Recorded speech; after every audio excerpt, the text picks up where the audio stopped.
더마카와 함께 시선 집중의 문을 열겠습니다. 어서 오세요. 네, 안녕하세요. 더마카입니다. 세상은 다 연결돼 있다는 걸 새삼 실감하게 되는 사연이 도착을 했습니다.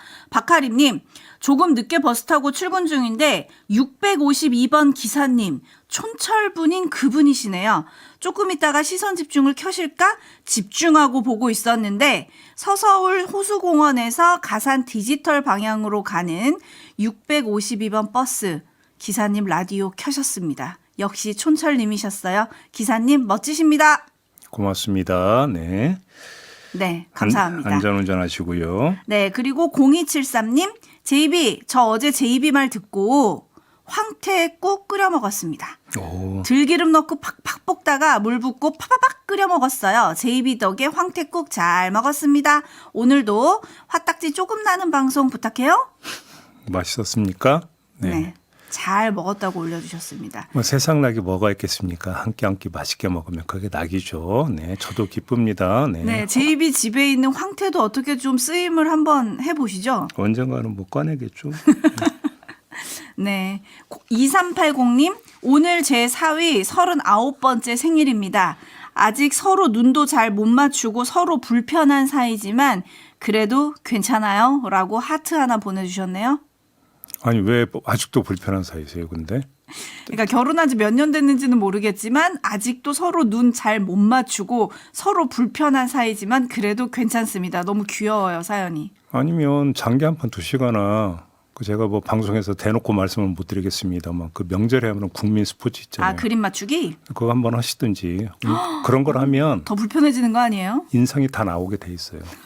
그러니까 더 불편해지는 거 아니냐고요. 예, 그러니까 서로 속속들이 알아가는 과정으로는 참 좋은 과정입니다. 한번 때리세요. 네.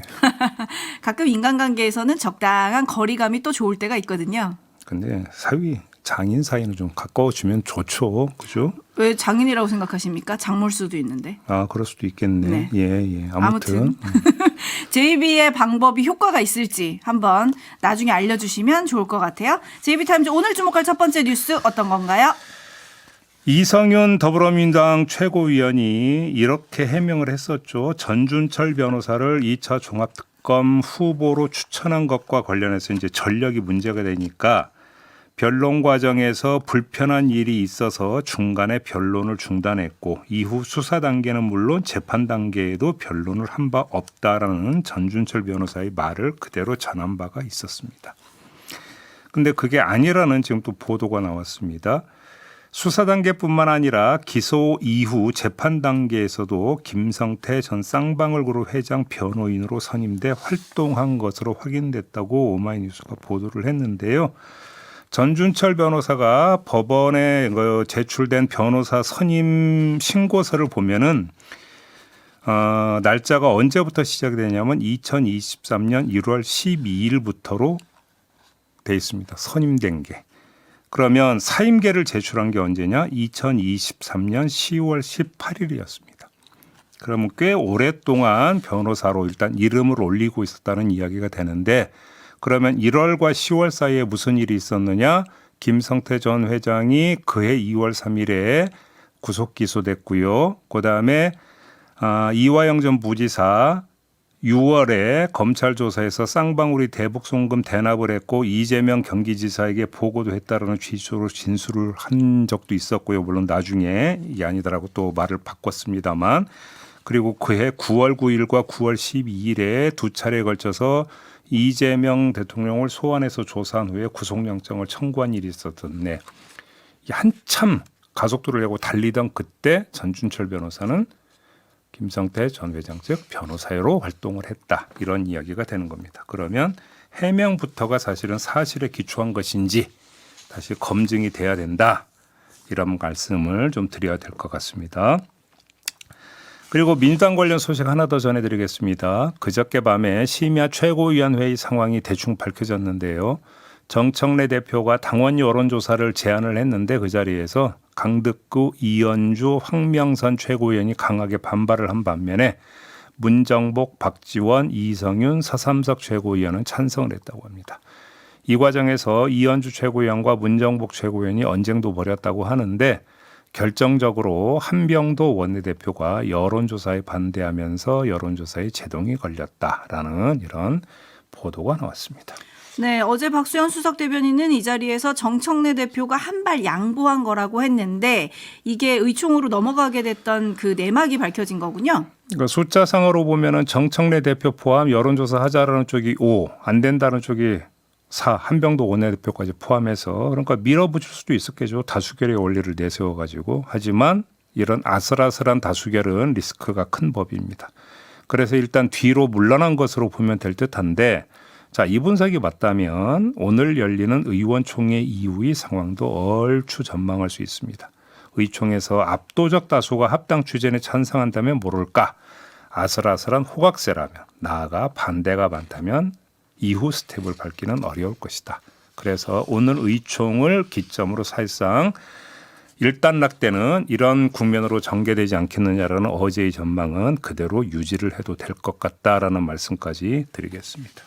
네, 오늘 오전 10시에 의총을 열고요. 저녁 8시경 비공개 최고위를 열어서 이제 합당 논의를 좀 마무리할 거다 이런 보도가 아침부터 쏟아졌거든요. 네. 오늘 내 결론이 나올지 한번 지켜보도록 하겠습니다. JB타임즈 다음 주목할 뉴스는 어떤 건가요? 이번에는 국민의힘으로 가겠는데요. 김민수 최고위원이 어제 고성국 TV, 전환길 뉴스 등등 보수 유튜브 채널이 공동으로 주최한 자유대총연합 토론회에 출연을 해서 눈길을 끄는 발언을 했습니다. 탄핵 정국에서 52%까지 상승했던 지지율이 여러분이 계속 윤 어게인을 외치는 상황에서 확장은 안 되고 줄어들고 있다. 이런 말을 했습니다. 그러면서 윤 어게인을 외쳐서는 6.3 지방선거에서 이길 수 없다고 했습니다. 또 부정선거 척결 요구도 이미 10년을 외쳤는데 영역이 넓혀지는 게 아니라 좁혀지고 있다라고도 했습니다. 한동훈 전 대표에 대해서도 한마디 했는데요. 윤 전 대통령 배신자 척결 요구에 대해서 그 사람, 그러니까 한동훈 전 대표를 뜻하는데 그 사람도 이제 없다라고 선을 그으면서 한 전 대표는 분명 역량이 있는 사람이었다. 다만 그 역량을 개인적으로 잘못된 것에 썼다. 이렇게 이야기를 했습니다. 그동안 했던 말이랑은 조금 결이 다른 것 같은데 선거를 앞에 두고 태세 전환에 들어갔다 이렇게 봐도 됩니까? 그러니까요. 그러니까 일반적 해서는 지금 그렇게 나오고 있는데 그래서 근데 태세 전환을 해서 어떻게 하겠다는 건데요. 그래서 그러면 지금 보수당이니까 왼쪽으로 조금 이동한다는 얘기가 되는 겁니까? 그럼 이동해서 누구랑 손을 잡는데요? 손잡을 만한 사람들을 지금 다 쳐내지 않았습니까? 그럼 누구랑 손을 잡는 건데요? 태세 전환하겠다는 건 알겠는데. 당 밖에 있는 중도? 그래요? 근데 밤사이에 들어온 소식 이것도 살펴봐야 될 것 같아요. 유튜버 전환길 씨 아시죠? 전환길 씨가 장동혁 대표한테 왜 3일 내로 답하라 이런 거 있었잖아요. 네. 윤 어게인과 절연할 건지 3일 안에 답하라. 8일 날 방송에서 그렇게 얘기했는데 어제 자신의 유튜브 채널에서 이렇게 얘기했대요. 장동혁 대표가 김민수 최고위원을 통해 노라고 답을 전해왔다. 사실 그렇게 해석을 할 수 있죠. 그래서 이제 태세 전환이라고 한다면 제가 볼 때는 왜 이 타이밍에 태세 전환을 하느냐? 계기성은 제가 볼 때는 발견할 수 있는 게 딱 하나밖에 없어요. 그게 뭐냐면 2월 19일에 윤석열 내란 우두머리 사건 1심 선고가 예정돼 있습니다. 거기서 선고가 어떻게 나올지는 얼추 지금 예상이 되고 있는 거 아니겠습니까? 결국은 그걸 받아서 이 선고 인정 못하겠다. 내란 우두머리로 볼 수 없다. 내란 아니다라고 주장하면서 지방선거 치르기는 쉽지 않을 것이다라고 본다면 결국은 여기서 한 발 뒤로 물러나는 12.3 내란에 대해서 이런 스탠스 조정을 하려고 하는 거 아니냐라는 얘기는 나올 수 있겠죠. 네, 옥황상세님이 선거를 위해 노선 변경하는 거라면 선거 끝나면 다시 윤 어게인으로 회귀한다는 뜻인가요? 라고 물음표 주셨는데 당이 어떻게 가는 건지 요거는 잠시 후 인터뷰에서 한번 짚어보도록 하고요. JB타임즈 다음 주목할 뉴스 오디오로 먼저 만나보시죠.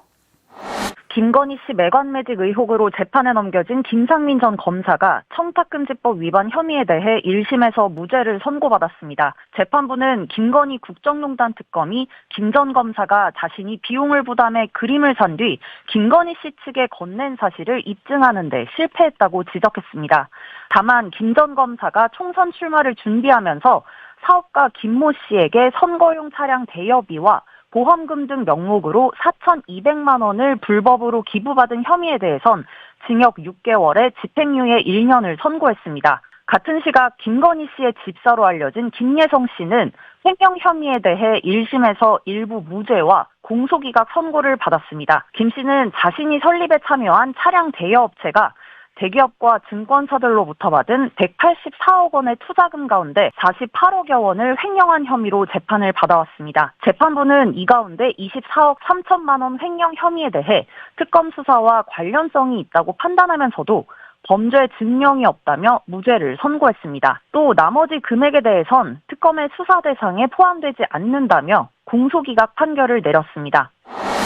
네, 방랑 보더님이 김건희 특검 무능한 겁니까? 라고 물어주셨는데 이런 판결에 대한 평가를 좀 해볼까요? 두 가지로 좀 나눠서 말씀을 드리겠습니다. 자, 우선 김상민 전 검사의 이완 화백 그림 관련 좀 할 얘기가 있는데요. 재판부는 특검 측이 제시한 증거로는 이완 그림을 구매한 자금의 출처가 김상민 전 검사인지 여부가 충분히 증명되지 못했고 구매 대금을 김건희 씨 오빠 김진우 씨가 부담한 것일 가능성을 배제하기 어렵다라고 판단을 했습니다. 김진우 씨가 건설 사업자로서 현금 마련에 익숙한 상황이었고 해당 그림이 압수될 당시 현금 1억여 원이 함께 발견된 점을 근거로 들었습니다.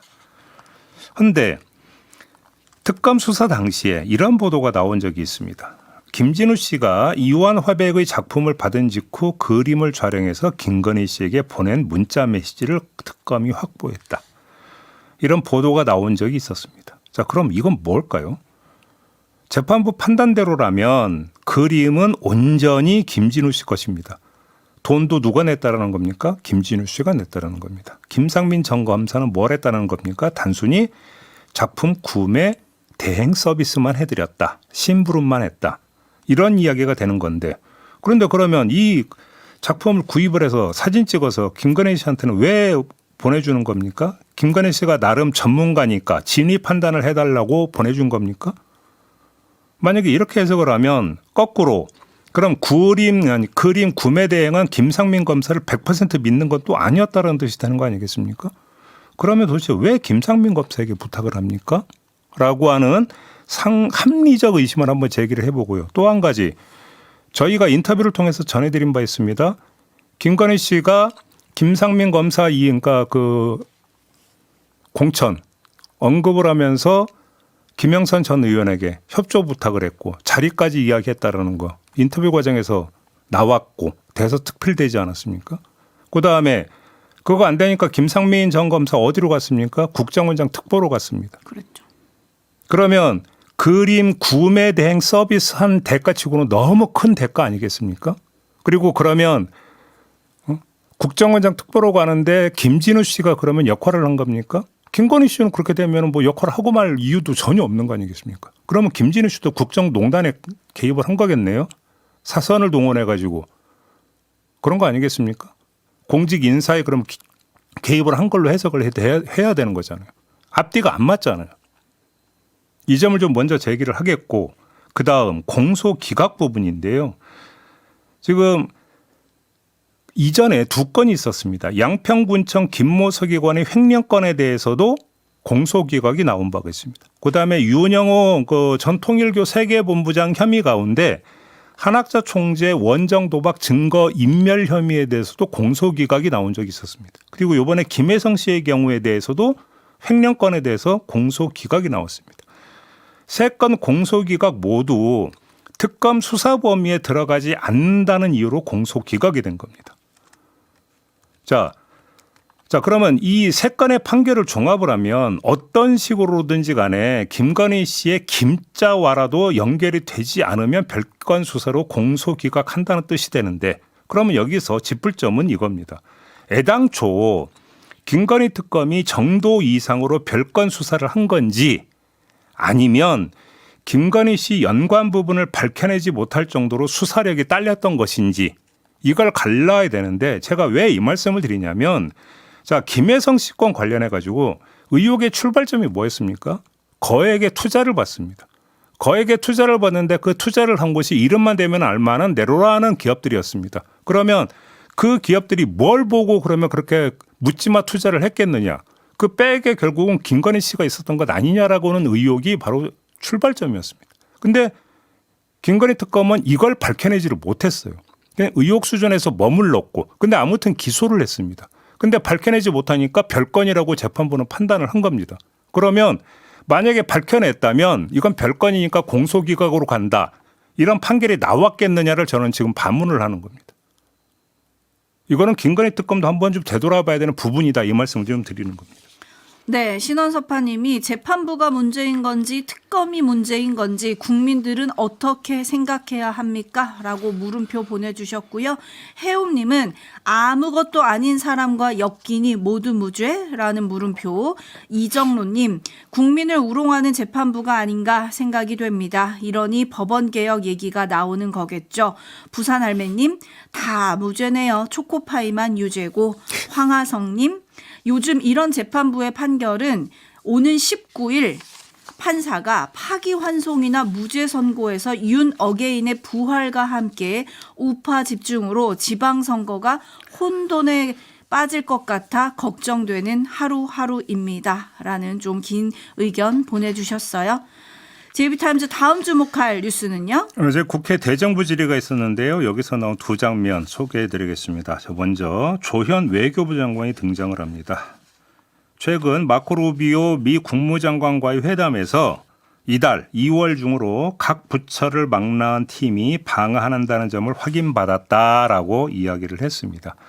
와가지고 핵추진 잠수함이라든지 원자력 협정 개정 문제라든지 조선 협력 등등에 대해서 후속 협상이 곧 시작이 된다라는 이야기인데 한미 안보 합의 관련 후속 협상에 대해서 안보 패키지에 영향을 주면 안 된다라는 입장을 강하게 미국 측에 표명했고 빠르게 협상을 진행하자는데 의견을 모았다라고 했습니다. 자, 이걸 소개해드리는 이유가 있습니다. 어제 유튜브 연장 방송에서 최정근 교수가 제기한 문제가 있었습니다. 위상락 국가안보실장이 지난주에 경향신문과의 인터뷰에서 한미 협상에서 두 개의 기둥이 있다고 했습니다. 관세 협상이 있고 안보 협상이 있는데 관세 협상이 저렇게 되는 바람에 안보 협상에 지장을 받고 있다라는 취지의 주장을 했는데 그러면 그 관세 협상이 그렇게 된 게 도대체 누구 잘못이냐라고 하는 부분에서 관역 조준을 제대로 한 것인가라고 하는 문제 제기가 있었습니다. 그래서 위상락 실장은 뭐라고 했냐면 미국 협상팀이 이미 왔어야 하는데 일정이 지연되고 있다라는 말을 했습니다. 안보 협상까지 지금 지장받고 있다라고 하나의 정황으로 그걸 제기를 했었습니다. 근데 온대는데요. 온대잖아요. 근데 지난주에 왔어야 되는데 왜 이번 주에 오느냐. 이런 차원의 그럼 지적이었을까요? 위상락 실장의 이야기는. 일단 그거에 대해서부터 한번 좀 교통정리를 하고 넘어가자. 이 말씀을 드리는 거고요. 그다음에 국회 대정부 질의에서 나온 또 한 장면. 이것도 좀 볼 필요가 있는데요. 주호영 국민의힘 의원과 김민석 총리 간의 문답 잠깐 들어보시죠. 언론 보도에 일부 이 대통령께서 일본 가서 일본 수산물 수입 재개 의사를 보였다고 보도되는데 사실 무근입니까? 논의된 바 없는 것으로 알고 없습니까? 자, 주호영 의원이 말한 일부 언론 보도는 조선일보 보도를 뜻하는 것 같습니다. 장부승 일본 관서 외국어대 교수가 지난 7일자 조선일보에 칼럼을 실었습니다. 독곡물 일하던 일수산물 갑자기 수입 재개 물음표란 칼럼에서 2023년 후쿠시마 처리수 방류 때 이재명 당시 더불어민주당 대표는 방류수를 독곡물이라고 했다. 그랬던 이 대통령이 최근 일본에 가더니 일본 수산물 수입 재개 의사를 보였다라고 주장을 했습니다. 아마 주호영 의원은 이걸 받아가지고 어제 질문을 한 것 같은데 자, 장 교수와 주 의원이 표현한 이재명 대통령이 재개 의사를 보였다라는 표현에만 국한해서 본다면 참조사항이 있습니다. 지난달 14일 한일 정상회담 이후에 위상락 안보실장의 브리핑 내용이 그때 어떻게 전해졌냐면 식품 안전에 대한 일본 측의 설명이 있었다. 근데 저희는 이 설명을 청취했다. 이렇게 브리핑을 했습니다. 이거는 논의가 아닙니다. 그다음에 재개 의사를 보인 것도 아닙니다. 그냥 일본 측의 주장과 설명을 들은 겁니다. 논의는요. 서로 의견을 내서 주고받는 게 논의예요. 한쪽이 이야기고 한쪽은 그냥 가만히 듣기만 했는데 그게 무슨 논의냐. 더 나아가서 재개 의사를 보였다라는 얘기까지 어떻게 나가는 것이냐. 표면적으로 놓고 보면 이런 지적을 할 수 있는 것인데 뭐 숨은 맥락이 있는지는 모르겠습니다만 아무튼 표면만 놓고 보면 이렇다. 요 진단까지 해야 될 것 같습니다. 마무리하죠. 수고하셨습니다. 고맙습니다.